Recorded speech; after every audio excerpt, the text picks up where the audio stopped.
Hey guys, it's Bobby Legs, and welcome to an impromptu Sunday night live stream chat. And I am joined with my friends who seem to be running in a pack together here. I think it's getting the band together. I think we should just pick up instruments and just start playing songs with each other, Or right? matching bright links. Or matching brightly, right? We might as well just do it, right? I mean, like, stop talking about it and just do it. Anyway, I'll introduce everybody. So, Amin from Amin Reviews, how you doing tonight? And what do you got on Hey, wrist? Rob. Good, good. I'm wearing my UN, one of my pandemic purchases here that I've been Okay, wearing a lot. very nice. Colin from Yep. Winding Watches, Hey, how you doing, man? good man. I got a pandemic watch as well. This is courtesy of Joe. Sin 104. Nice. Yeah. Segue to Joe. Joe at Watch What JC Do. Did I get that Hello, right? hello. You did, yeah. I nailed the landing. Great. How you doing, man? And what do you got on wrist tonight? I'm good. I'm good. It's a good Sunday when you can bookend your day from morning to evening with Marcus on the internet. So if Right, that's if y'all haven't seen his collector interview with Tim Masso, Yeah. he's going to get too big for us soon. So enjoy it while it lasts, while he's here. But I've got a little G-Shock here, a little Kanoa Igarashi, whatever, limited edition transparent thing that is the only G-Shock that looks good on my tiny wrists. Yeah. Nice. Joe brought up a good point. This morning when I was surprised to see the video with Tim and Marcus, I felt like one of our kids just went off to college, didn't it? Like it was just like Yeah. a very proud moment. I just did it to promote the channels. Yeah. And thank you for giving Amin and I a shout out at the end. That was really awesome. That was of you. a lot of watch knowledge between Yeah. two people. Absolutely. Yeah. So Marcus, how are you? And what do you have on Good. wrist? I have my only pandemic purchase, my pandemic Pepsi. Very nice. Nice. And I'm not wearing a pandemic. I figured I'd take out the Panerai out. I haven't worn it in a while, and I haven't worn it. Maybe once in a while I have worn it since quarantine started, but I figure I'd give it some love. So let's say hello to some people in the chat. Blue shirt Buddha first. Okay, awesome. Engineer wannabe, how you doing, buddy? Second. Chris Third. from the Watch Lounge. We're going Wow. to Junior Johnson. How you doing, sir? And then they chatted with each other for a while before I came on. And Peter C, how are you? His Patriots won today in nail-biting fashion. I caught the end of that game. Let's see here. Who else? Peter C, engineer. Yep, Daniel. Yo, how you doing, Daniel? What's up, man? Nilo 5280. What's up, buddy? A couple. Jeffrey. Looking forward to our State of the Collection with Jeffrey on Friday. So Friday's live stream. So that's going to be awesome. Dominic C. Hey there, buddy. My man Nerio, great shirt, Bobby Legs. Yeah, Nerio and I have known each other since we were little kids, and we've been to many a Slayer show together. So very nice for him to stop by. I think he likes to watch my live streams, which is good support. And I think I got him into watches. Kevin S, what's up? Tom Austin. Hey guys, let us know what you're wearing. And so tonight's topic is, our collection, how much has it changed during quarantine? Are we, I can speak for myself, but are we flipping watches at a high rate? Because I know I am, and we'll get into that a little bit. Are you sitting tight, holding your funds, waiting till this all blows over, and buy and start buying some watches? Are you bored? Are you watching a lot of YouTube and searching the internet? So things to think about as we go through what we've been doing in our collection here, and then at the end after that we'll talk about those things. So Colin, I wanted to start off with you, and let me pull up. I did a little PowerPoint with our collections pre and whatnot. So let's start the slideshow here.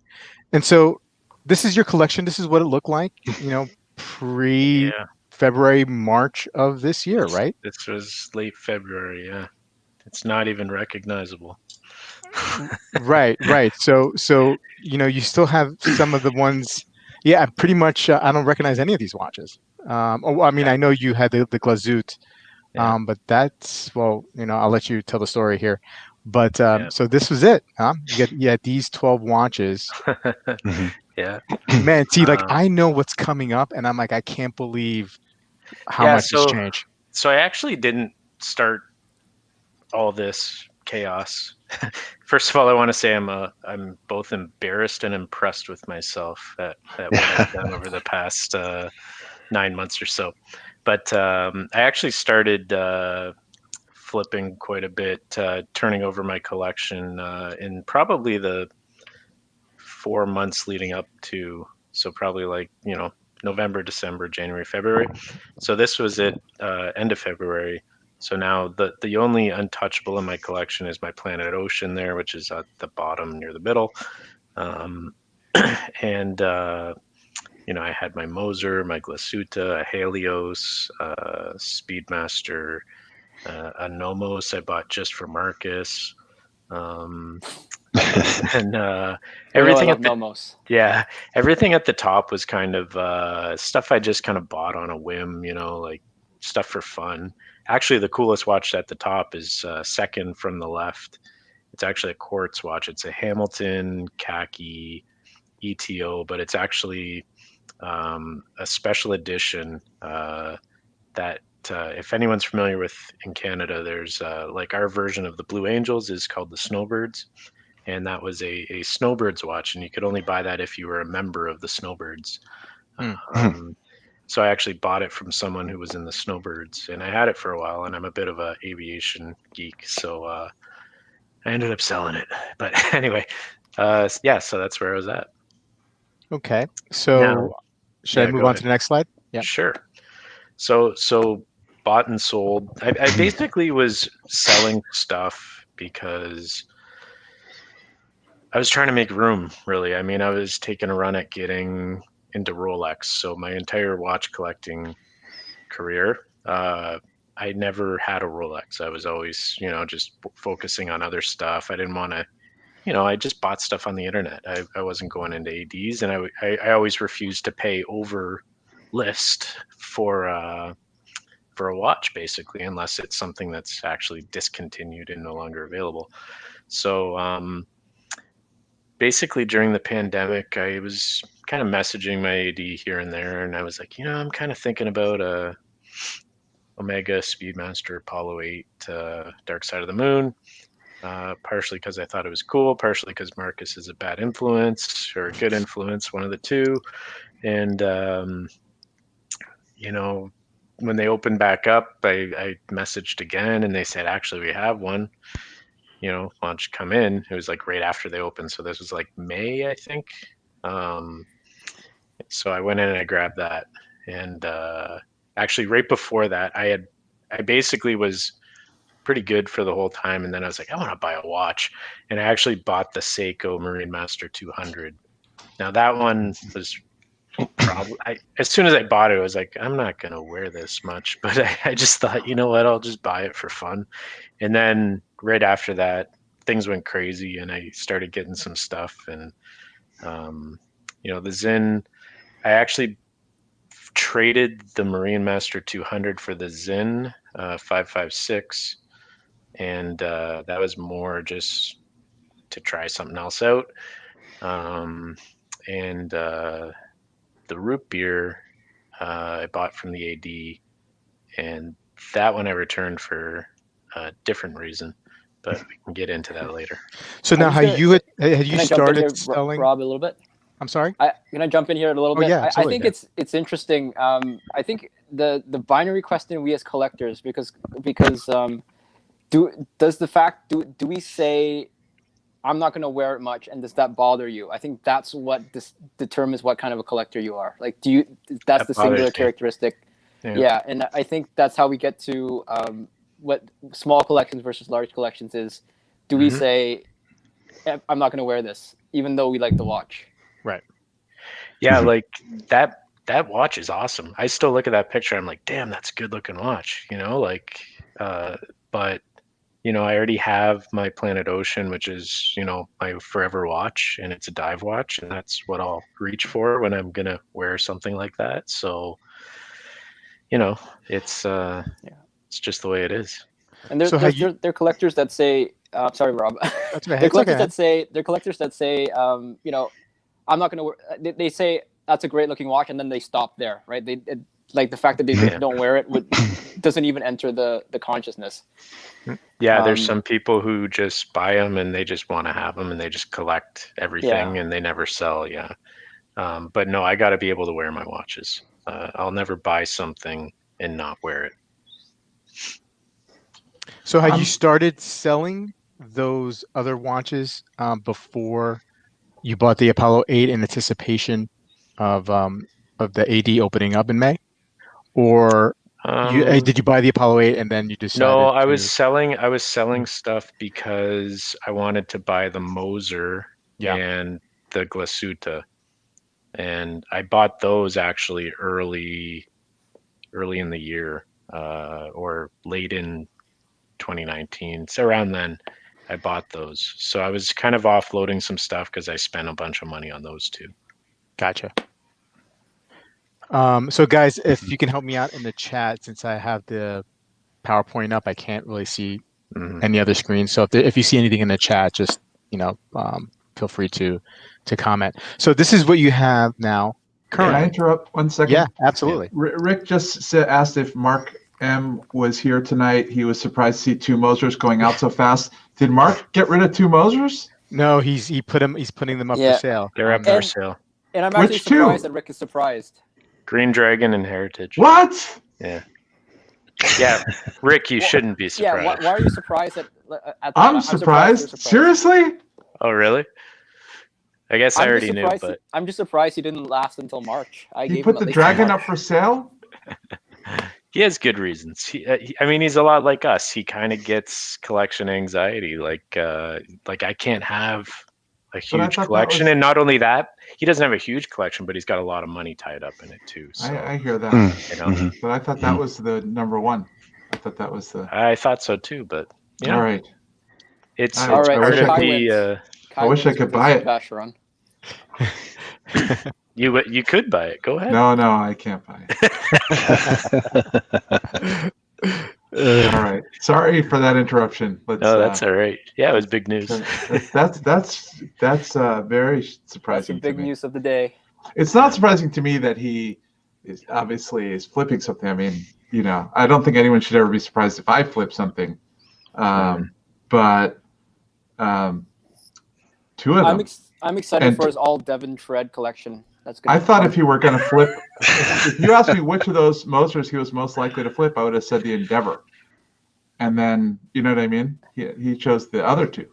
Mhm. So anyway, I guess there's more money to be made. for Maybe those we other can two. talk to him. Yeah. Maybe we can talk to him when he's all done about his reasons. Okay, yeah, that would be great. I'm Yeah. interested. All I right. don't want to speak for him, so. Yeah.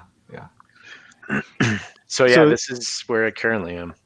Yeah, So and sorry I couldn't fill up the whole screen with it. It was just Yeah. it was We have that's a good okay. question from Design Atelier. He's talking about, is it okay is it me or anyone else okay with people just collecting and not wearing the watches? It's not so bad.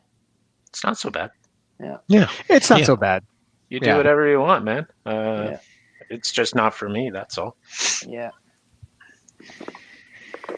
So now we're here, and so Yeah. So Let us along the know. way, during Yeah. the pandemic, I went on a G-Shock binge. So I already Yeah. had some Casios, but I bought the DW5600, which I then modded with the bottom right there. That's one of those AliExpress mod kits that I threw on it. Bought the Bling Master. I bought the Casio in green. I bought it in black as well, which isn't pictured. I bought it in red as well, but I ended up returning that. Yeah. Recently, I picked up the black Full Metal G-Shock, but yeah. So basically, about a couple weeks after, or actually, sorry, when I was picking up my Apollo 8, I mentioned I was like, I've been thinking about a blue dial Datejust. And they said, funny you should say that. There's one coming in next week. We'll give you a call if you want. So a week later, within a week, I basically got the Apollo 8 and the Datejust. So then, little time went on, playing with G-Shocks, all that stuff. And I ended up getting the call for the for the root beer. And like 2 weeks after I got the root beer, they're like, hey, we got a Pepsi for you if you want. Wow. Wow. And I made the decision to move on from the root beer and just have the Pepsi, because Pepsi is, if anyone's watched this before, Pepsi is my all-time favorite watch, basically. And I'm not like I said, I'm not the kind of guy who's going to have multiples of watches. So a root beer and a Pepsi to me was redundant. So moved on from the root beer and got the Pepsi. And then the Zin was kind of just a lucky happenstance, because someone was selling it and I liked it, and they sent it to me. And if you guys don't know, it was Joe on the stream here. And now, just yesterday, I sold the Apollo 8, which is the little face there. And I bought something else the same day. And you can find out what I bought Wednesday night on Amin's stream.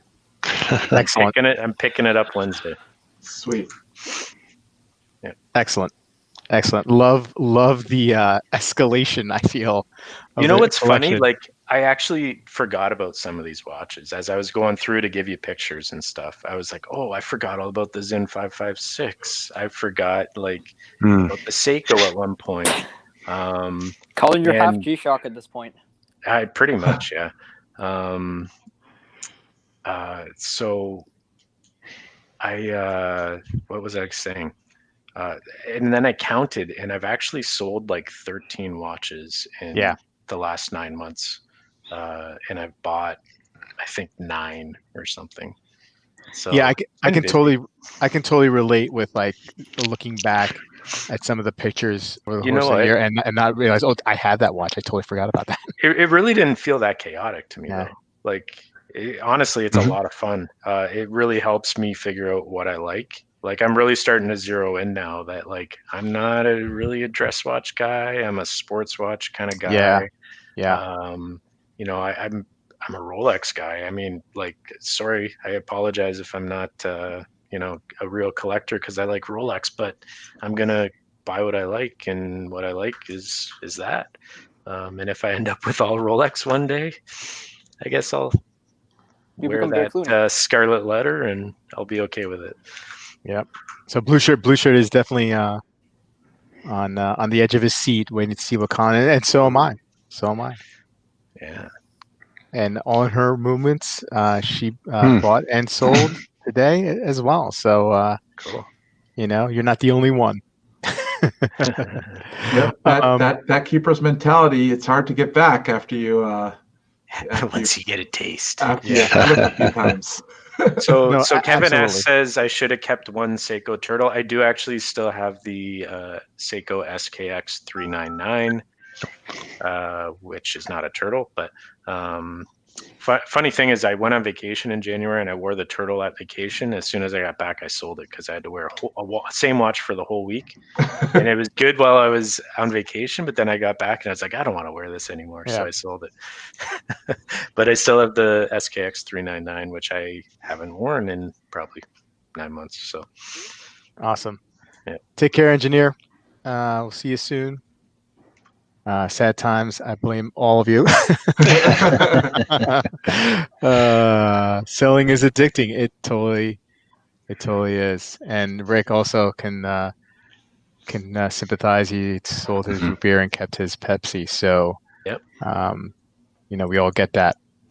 What did you buy and sell? Hey, root beer is beautiful. If you can get one, get one. But for me, the Pepsi was what I wanted. Yeah, and I totally get that. Okay, so moving on. Let's keep it going here. And Amin, you're up, and let's get this slide going here. And so this is what your collection looked, This was February for me, and so I should say I had about probably 20 other watches that are not shown here that I've since sold, but they were like very inexpensive vintage Seikos, things like that. And I don't I don't mind having some watches around that I don't wear much, but if they're expensive and I'm not wearing them and they're not sentimental, then I don't keep them because that's money I could use for other watches. Yeah. When there are a bunch of inexpensive ones, the pain of selling them or the hassle of selling them sometimes is a burden. I wish there were dealers for some of those watches, because I ended up selling about a dozen vintage Seikos to Uncle Seiko, if anybody knows Larry.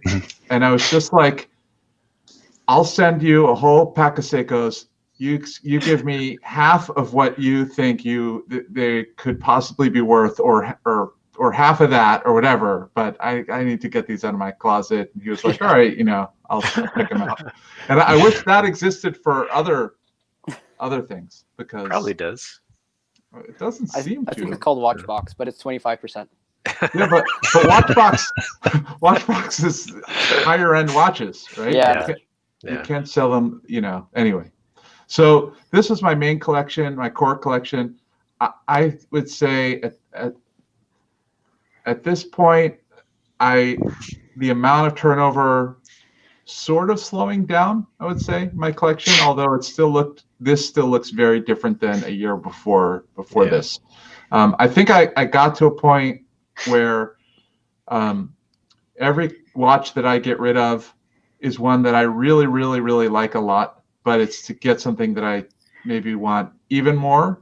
Mm-hmm. And I'm not so much anymore making mistakes where I buy something that I end up not liking, So from this picture, I've moved on from the Pepsi, the Arnold and Son, and the Pogue. And it's not that I fell out of love with those. I still like all three of those a lot, but they went to something that I'm, wanted more. Right. Yeah. Those yellow Pogues are so cool, man. I think I want to buy one. That one was pristine too. Yeah. Mm-hmm. So these two, the Gorilla, I think I knew was not a permanent one. Even when I got it, it was a fun watch that I figured I'd have for a while and then sell on.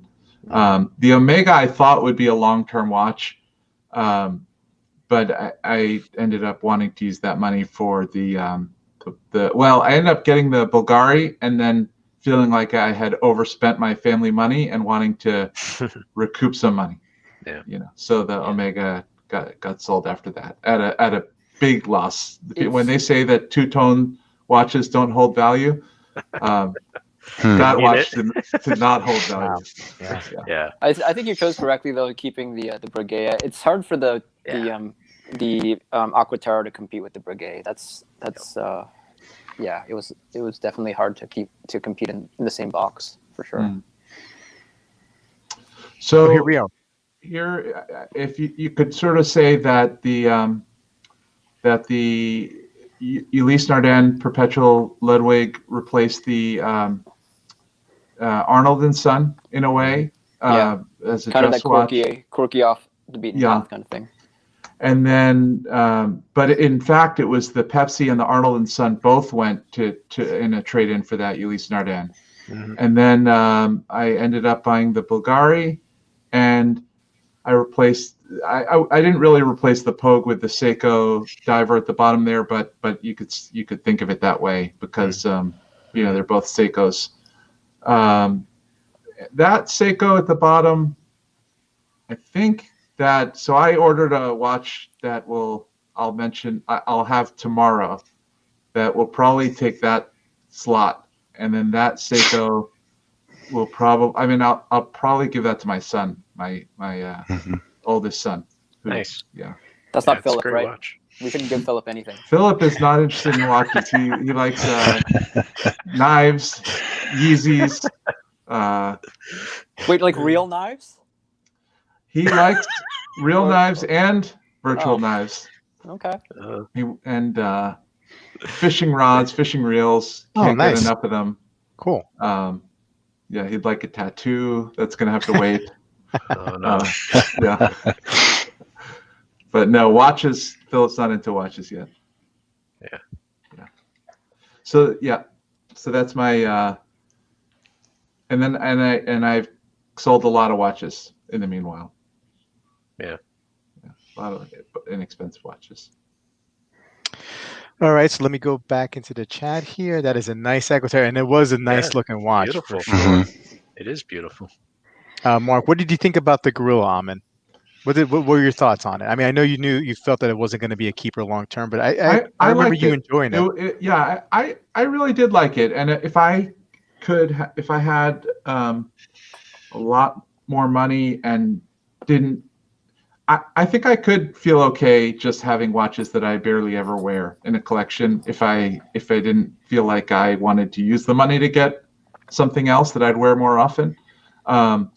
So that one, I like it a lot. I really enjoyed that Gorilla. Just again wanted to use that money for something else.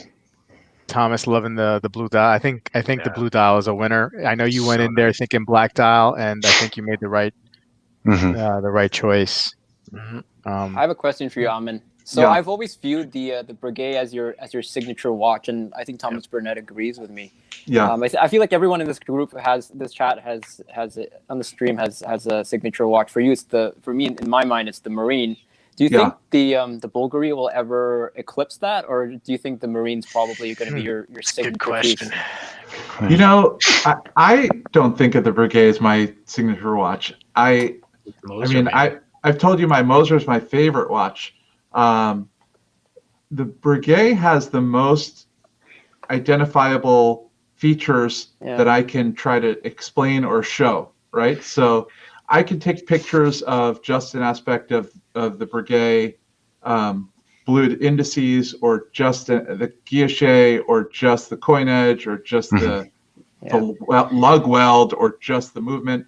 And I think because I end up showing those kinds of pictures in the groups, in Instagram, that kind of thing, it gets shown more often. You know what? I actually agree with Marcus. When I think of you, I think of the Marine more. Yeah. And I think No, that's because, I believe that. I think that's because you were like, as far as I remember, one of the first people in the Facebook groups that really got that and was posting that often. Yeah. And it's become a lot more popular since you got it. You kind of started the run on the Marine, I think. Yeah, and I traded my sub for it, which I thought was, I thought the sub was going to be a forever watch. And we've had two people do that, and I think like 90% of people will be like, "You're crazy," but we've had two people do that since, like Steve Keddy, and there's one more that just posted in. Well, Tim he did a Lasso's date group. just, right? Oh, was it a date just? Okay. Date just it was a which was a sweet trade. Yeah. So yeah, I could see that. I mean, I guess maybe to others, that's my signature watch. I to answer your question, I think the Octo could look that way because I do post a lot of pictures of it. But great picture today, by the way, on his Instagram. Absolutely. So, but I don't think that there's a chance that it'll become my favorite watch. And I do like it a lot, but I'm probably going to ask Joe the same question about his Kudoka and his Louis Erard down the road. So just we'll talk about that when Joe's turn comes those up. Those are tough. Yeah. Oh man, I love both those watches. Before we get to Joe, a couple more. Jeff, where do you guys sell mostly? Facebook or eBay groups? I've never sold on eBay. I don't have any interest in dipping my toes there. I've tried Facebook groups with very little success. It's usually with other watch people that I know, and maybe some of them I have met through Facebook, like groups like wherever groups I'm in. But posting on like a buy, sell, or trade group on Facebook, not really too much success on there. How about you guys? I mostly sell to dealers, and if it's not a Speedy or a Rolex, I mostly take a beating when I sell it to dealers. Yeah, I pretty much almost only sell on Facebook groups. I post on the Facebook groups and usually sell on there, and I've gotten at least a pretty good reputation now where people are trusting of me to, to actually buy, which is important. If you're on a Facebook group, you need to build up a good reputation first, or else people will be skeptical. And I have used like Chrono 24, which gives a little bit of security. eBay's a little too Wild West for me. It's too impersonal. I have sold on Reddit. I've sold on Watch You Seek, and then but for I would say under $2,000 watches, I've mostly sold on eBay, and I've sold probably a couple dozen watches on eBay too. I know Chris has had a lot of success up from the watch line on Watch You Seek. You just need to have 100 posts in there first before you can put up something for sale. One thing I like about eBay is that if you say instant payment required for buy it now, then you don't have to deal with any have to deal with any kind of delayed payment, non-payment. You don't even have to answer questions from people if you don't want to. It's just either cash appears or it doesn't. Until then, you can ignore it. So eBay, the fees are high though. The fee is 10%. You lose 10%. Plus you get PayPal fees usually. So plus another 3, right? Yeah. So it's 13% total fees, but it's pretty convenient to. Yeah.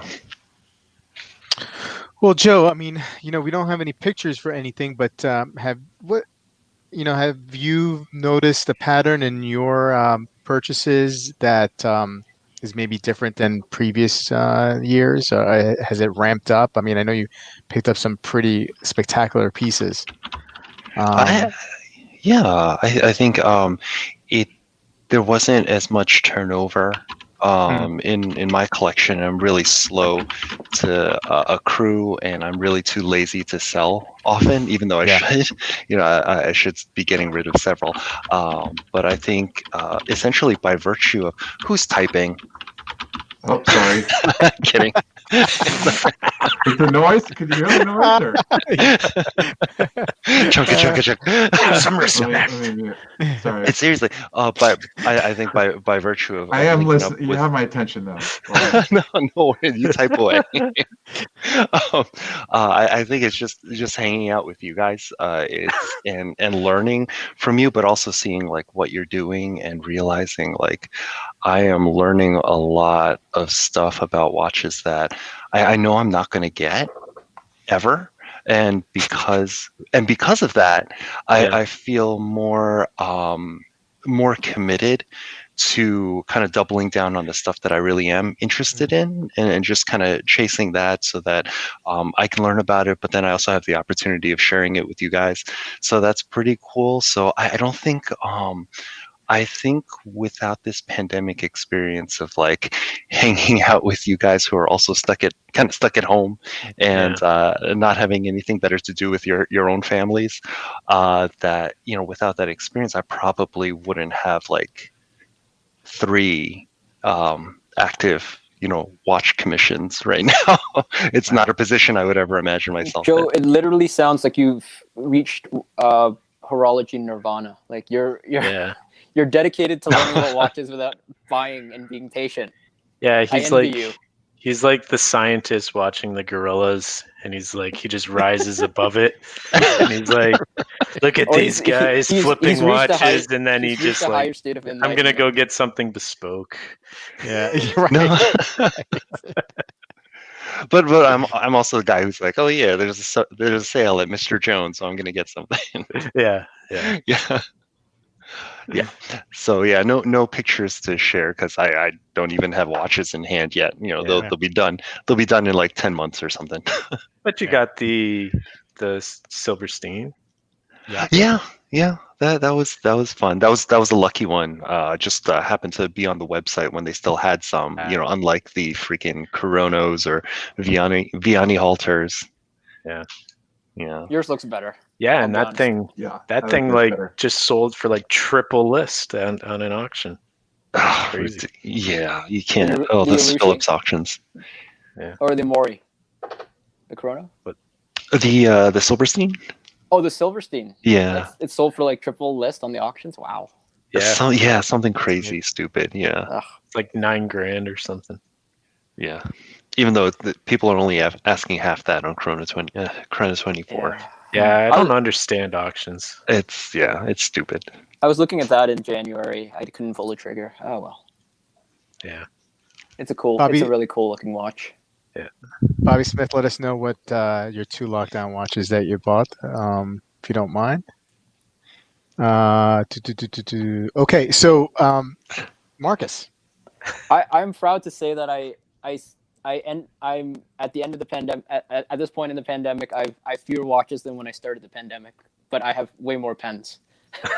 Right. So now, was this a phenomenon that happened during the boredom It of the literally happened during quarantine? yeah. So I sold 2 watches and I bought 1 new watch. So I sold my I sold my white gold Oyster Flex Daytona, and I ended up trading my Tudor Pelagos for a Zenith Chronomaster triple calendar, and then I sold my Zenith triple calendar to pay for my pen addiction. So that's the calculus. Well, you got the Pepsi during And I got the pandemic, right? Yeah. Yeah. So I'm at a net of -1. Yeah. And I think a part of that's because like I set myself on, I wanted a Speedmaster and I've been willing to wait. So I haven't really, I've been able to not get distracted and buy anything while I'm waiting for my Speedmaster. But the pen thing is out of control. It is out of control. Yeah. Absolutely out of control. So how many Totally. pens? You went from like 0 pen to how many pens? I have 6. No. And what's the Oh, time it feels frame? like Gotta be more. more. But the cost of each pen is exponentially increasing. Yeah. Yeah, He's It's like going from watching. like It's It's like from watching no the Euroshi to, COVID-19 like- graph. Yeah. he's got his own Yoshi master working It on is- like It only is out of his control. Totally out of control. stuff now. Like I got something new. I came in after the live stream. Like you Wow. went from like going from a Bic to something that has like a this samurai is so sword. sweet. Wow, look at that. So this is the limited edition, one of 88 pieces. Pull it back a little. Takatoga Pull it back a little. Dashi Pelican M1000 Makie. That thing's And- crazy. So it's got both copper burnished painting as well as raised dust painting. Crazy. My God. Serious depicts- watch money there. Yeah, it's serious watch money. I could have bought a Breitling Endurance with it. So it is out of control. He's on the line. They're like, how many layers do you want? He's like, all the layers. All the layers. All the How At layers. many least can more you than 2, At least more. 3 or above. Okay, let's see. That's a sweet pen.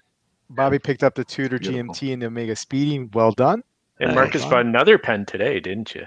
Yeah, Was that today? Let's not talk about that. Rick wants to know how much this pen Oh, man. costs. How much do pens cost? That's a load. That's how much do watches cost, Rick? There's Yeah. sky's the limit, Rick. That's a loaded question.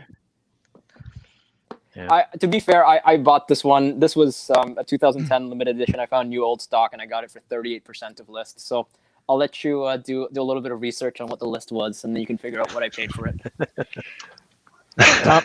Tom is watching flashlight videos. Hey, I get that. I'm watching a whole lot of knife videos lately in the last like month or 2. So I went from 0 knives to like 6 in My- a matter of like months. My So, goal is to go from zero knives to 1 knife. So I'm gonna hit you up, Bobby, when I'm Okay. ready. One knife. well, good luck with that because usually when you get 1 knife, then you're like, oh, maybe I can. You can go down the knife rabbit hole, man. Let's I'm take telling some you. bets on how many knives. Over under 1 for Marcus. You know? 1.5. I think 1.5. Or 1.5. Let's do 1.5, Yeah, sorry. 1 doesn't make sense, does it?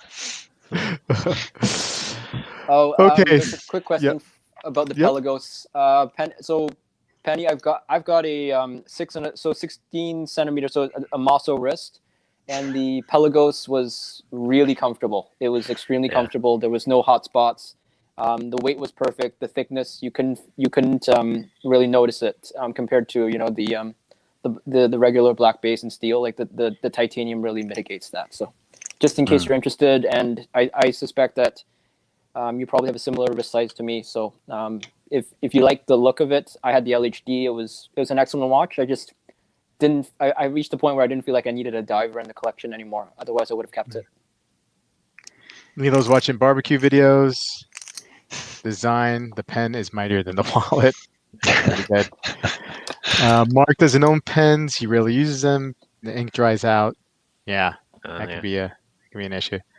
Bobby, yeah, knives and guns, another vice. Okay. Rabbit hole. The whiskey tasting videos. Mm-hmm. I have a lot of scotches, and I don't even drink scotch. Yep. Excellent. If anyone wants some nice scotch, come on over. All right, so let's wrap it up with the collections here, and let's just finish here with this one before we start talking about the psychology of what we're doing. So this is I took these next few images from State of the Collection videos. I did one in January, right? So pretty much like about a month or two before lockdown, and actually this didn't really change much until the lockdown. But I had a couple of watches here. Now this also keep in mind, I'm 2 months new into this doing YouTube, right? So I'm 2 months into doing the channel, and so my my habits of buying and selling might be a little bit different than some, because I do have to bring stuff into the channel for review to provide content. But I had a couple of watches here that I thought were always going to stay in a collection. You know, the Black Bay, the GP, and the Panerai have been in the collection. They're going to stay in the collection. I don't foresee them ever leaving the collection. I thought the Zenith, because the Zenith was sort of a goal for me. I hesitate to use the word grail, but it was a goal for a long time.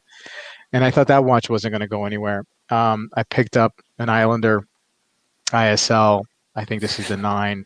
And I liked it. I didn't know if it was going to stay or go. And I had the Hamilton Khaki Field, which I thought was a great watch. It was awesome. Very, very light. I thought that was going to stay in the collection for a while. So fast forward to July, and this is mid or maybe a few months into quarantine. I started picking up some watches here, and so I didn't do what the other guys did with a bought and sold. That's probably what I should have done. I misinterpreted my own assignment, so just bear with me. But I had added the Zin 856 UTC, the Damasco DS30. I had this watch, this modded SKX, and the Tron as well as I added. And the G-Shock was always there. Even in January it was there, but I just didn't add it to the pictures. So we progressed to today, and so a lot of those watches are gone. And in the next slide, I'll list a couple of the watches that I bought and sold in between these pictures. But as you can see, of course the Black Bay 58 stays, the GP and the Panerai stay. I picked up this Guinot chronograph, and then I just went G-Shock crazy. And the reason why I did that is because, let me create a better, show this better here. Bobby, the Guinot's still there, right? The Guinot is still there, yeah. Yeah. So these are the watches that have come and gone up here, these first 2 columns. I highlighted the ones in red that I thought were going to be keepers for a while, and they're all gone. A lot of the watches that appeared that came into the picture and left even before I put up those photos. I picked up a Seiko Monster 2, just second generation orange, the Islander 1844, the Tudor Black Bay came in and is gone. G-Shock Gravity Master in and out. Mudmaster I thought I was going to keep for a while, but then I picked up the Frogman, which I really, really like. and the Zelos Swordfish Titanium. So a lot of these, I would say half of these I thought were going to stay. The other half, I knew that they were going to go. They were more in for review purposes. And there's a couple of watches that are in the collection that are not pictured. The Islander Red October, which I thought I was going to keep, but now I'm going to sell. I sent it to Chris over at the Watch Lounge for a review, and he's got first dibs if he wants it. Otherwise, if he doesn't want it, I'm going to sell it. And then the Star and Heart Regulator, which is a whole story to itself, and I'll have to do a video on that one day. But so I don't know if this would have been any different if what was going on in the world in the last 9 months would have happened. You know what I mean? So I don't know if it's a product more of the channel growing, or if it's just me getting the taste of flipping, and now it's like a shark with, like, tasting blood in the water. That now I can't stop myself. I wonder if it's just because you've been chatting with us. I think it's because he's been chatting with random Rob. Oh, maybe. So definitely Rob and his group, the Discord server group that we're a part of, his Patreon group, is definitely very encouraging with the flipping. I can't go back. Do you know what I mean? Like I just can't go back now. I can't undo. It's like putting toothpaste back in a tube. It's just not going to happen. But here's the thing: none of us are like flipping for profit. None of us are like trying to screw people over or anything like that. We're just doing it to try stuff out, see what we like, really hone in on, our perfect collection, right? But the thing is, are we doing so? Is quarantine adding fuel to that for some of us? I think for me it is, because I have a couple kids, and there's a few of us in the stream that have kids, and so that takes up a lot of time. But then there's also some downtime too, right? There's some night downtime. We're not going to see relatives as much as we used to. We're not going to the Crayola factory to take the kids, that kind of stuff. So there is more time on my hands, and there's more people that I discuss watches with, like you guys here on the chat. And then there's the other group that I discuss watches with. So would this have happened if there was no quarantine, if there was no pandemic? And I'm not sure I would be as aggressive. And it's because I have more time in my hands. Well, it's not just that. It's a simple economic principle, right? It's like I think first of all, I'd like to say we're all fortunate. I think that most of us here are talking about watches. We haven't been, adversely affected financially by the pandemic too much, which is we're kind of in the minority, so we should acknowledge that. But when you're talking about when there's levels of disposable income, you're always talking about experiences versus goods, right? And nobody's going to be able to take 2 vacations next year to make up for it, for the vacations we didn't take this year. But we can buy 2 watches when we only bought 1 this year to compensate, right? So it's kind of a compensatory kind of thing. I mean, I don't think the pandemic I kind of just kept up the pace, to be honest with you, of what I was doing before. Because I was actually a lot busier during the pandemic than before. Me too. I started a new job with more responsibilities, and I had to, I work in an industry where we're quite an essential service, and I had, staff that need to stay healthy and need to be available. So I had to deal with a lot of things. But, at the same time, I think maybe this was just an outlet for all that stress. And I was just like, okay, now I got some downtime. It's time to, really focus on things that I enjoy. And I did have more time for family and see my family because the kids were home from school and I was working from home a lot and all that. So, you're right. At night, maybe it's like, all right, now I can watch the YouTubes and I can, and I can, fuel the fire here. Yeah, I think I'm here. I'm with Penny here. She's 1,000 times more obsessed during the pandemic. It's a distraction, and I'm home all the time. And I am home all the time. I work from home. I was working from home before the pandemic, but now, but I was also doing other things. I also was going to the in-laws a couple times a week because they were helping watch the kids. So I was getting out of the house. I was doing more things. Speaking of getting out of the house, I was doing more things like that with the kids and taking them places and whatnot. That kind of has all stopped because we're just being probably maybe a little more cautious than normal, but it is what it is. You know, I don't want to get sick, right? I don't want anybody I know to ever get sick. So I'll leave it at that. But I think it's affected my buying habits for sure. Straw poll question. Is watch obsession a healthier obsession than Tiger King message boards? There's message board for that? Not that I've been on any. What is this? What is that? What is that message? Wasn't that a Netflix show? Okay. You guys haven't seen Tiger King? No. I know about listen, it. All right. She totally killed her husband. You don't need to go on the message boards to figure that out. What kind of show is this? Drama? Oh my. It was like a documentary. You guys were really into the watches. You don't even know what Tiger King is? I missed the whole thing. Wow. I think I may have shopped more. I may have gotten different watches if it weren't for the pandemic. Maybe instead of getting a Ulysse Nardin from Del Rey, that money may have gone to who knows what in some local boutique. Yeah. You know, that the pandemic maybe it was a boon for like the watch box. Like they upped their content and everything, and their viewership was way up. And like I think all those online shops did really well. Yeah, and I think they took in a lot of pieces at good prices too. Yeah, that's true. Yeah. Especially in the beginning, I would imagine, right?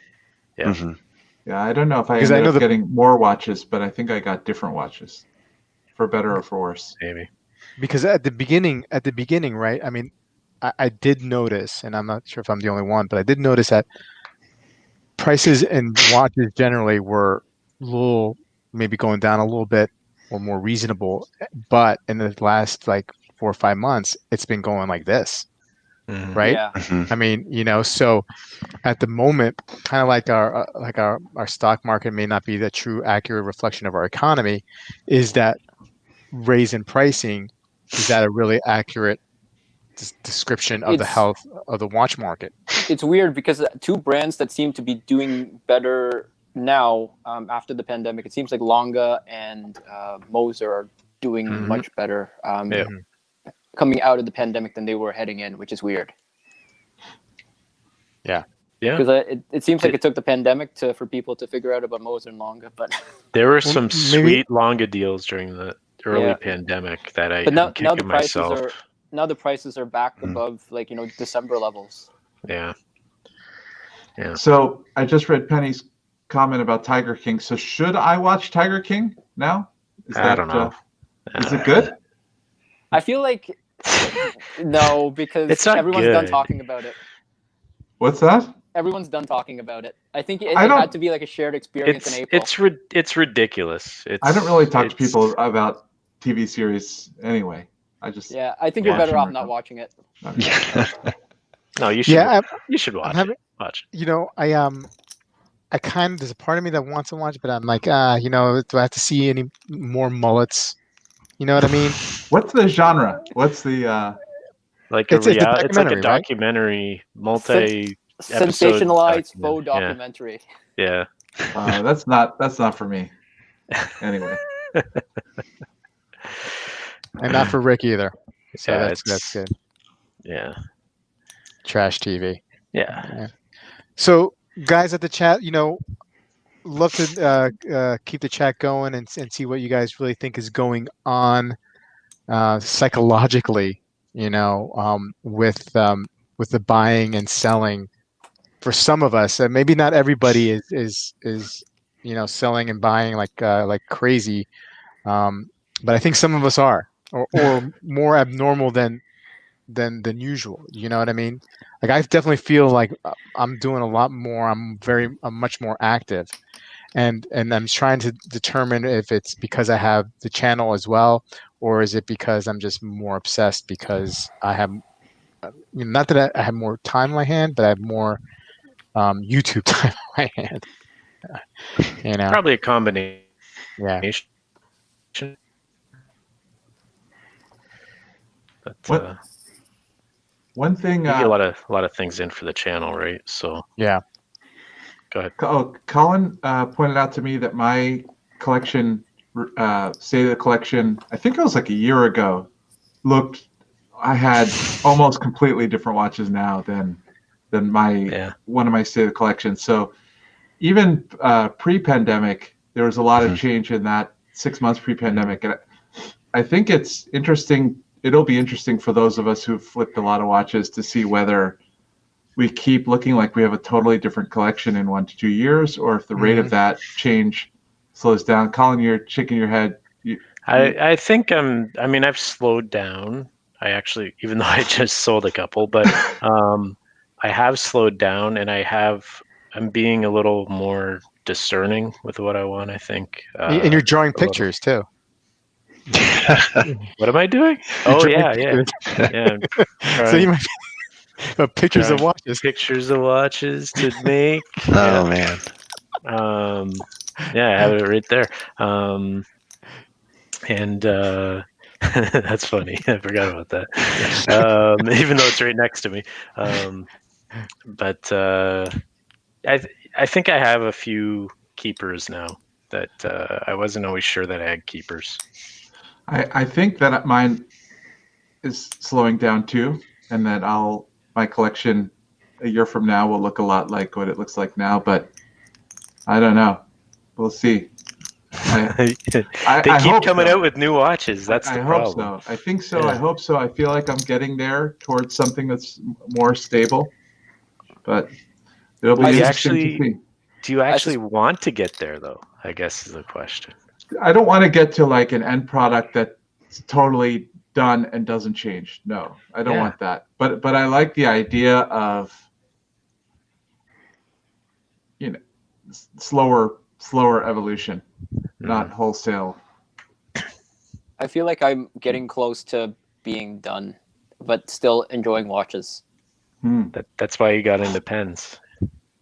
But I still enjoy coming on talking about watches and lusting after watches and all that. But I think in all practicality, I'm getting pretty close.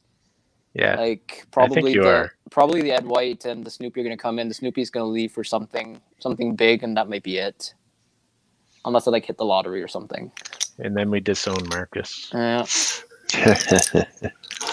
I think I'm not going to say or predict what if there's going to be change or not, because in reviewing my state of the collection in July, I was trying to get a picture. I heard myself say, I don't think my collection is going to change much from here for a time, and it totally did. It totally did within a few months. It totally changed. So I think I'm not gonna say anything. It's whatever it happens, it happens. I don't think it'll change much, but those are famous last words, and I've said it myself. So that's why I don't say anything as a definite keeper anymore, because I still have people messaging me on YouTube or email going, "You said this was a keeper." They're like mad at you. And you don't have it anymore. Yeah, I don't like how you have to apologize for selling something that, like, at one point you were like, "Oh, I love this watch," like I was goo goo gaga about the Apollo 8 for a long time. I wore it all the time, and then I got the Pepsi. And then it's like, and then I don't wear it, right? So it is fun to give Mark grief, though, even though we don't really own it. Did he post it in Facebook? I gotta go look. He posted it in Facebook. Did he put those up for sale? It's not super public. No, I don't think so. It's in a different group. Oh, yeah. Okay. So guys, are we doing this Breitling Endurance group watch?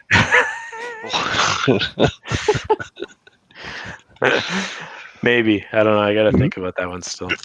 Anyway, guys. Marcus, I already... Oh, go ahead, Rob. On the chat, by Wednesday, if you guys could chime in on Amin's channel, what do you think would be a great group watch for the group the 5 of us here? Man. Be kind to our wallets. We got to put a limit on the price. Go ahead, Amin. I'm sorry. Let's put a $1,000 limit. And Exactly what a Breitling Endurance Pro. and nobody- Yeah, that's exactly what. and no one is no one, you know, we've had a couple ones thrown out there, right?